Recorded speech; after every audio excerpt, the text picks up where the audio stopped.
ihanda na natin ang ating mga ingredients. Ito na ang una nating ingredients, ang bangos.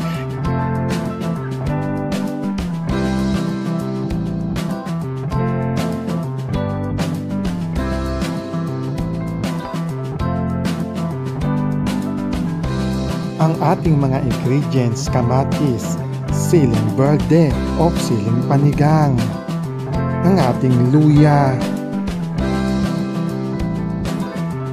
at ang ating sibuyas.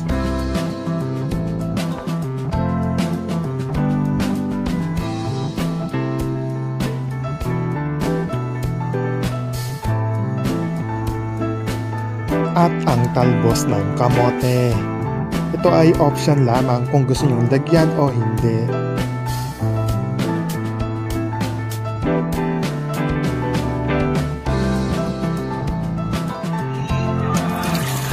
Maglagay tayo ng tubig at pakukuluan natin dito ang ating mga ingredients.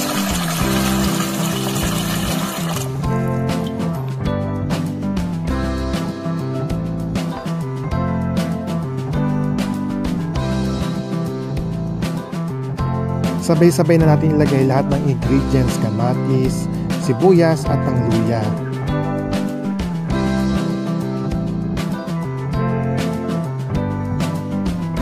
At pakukuluan lang natin ito hanggang sa lumambot na ang mga ingredients.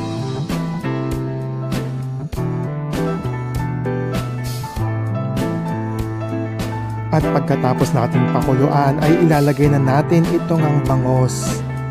Hintayin lang natin maluto ang bangos bago natin ito timplahan at lagyan ang mga iba pang ingredients o iba pang pampalasa.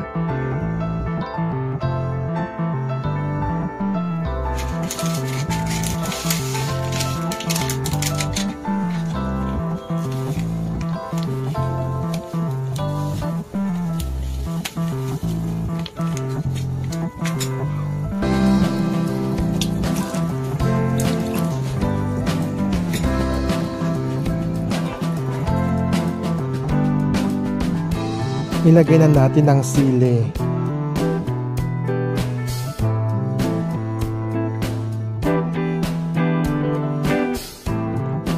At pakuluan lang natin ito.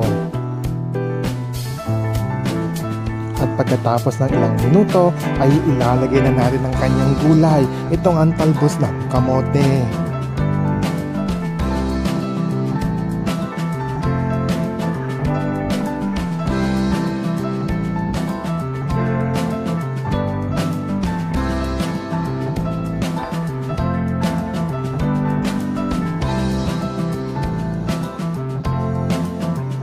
At eto na ang ating finished product.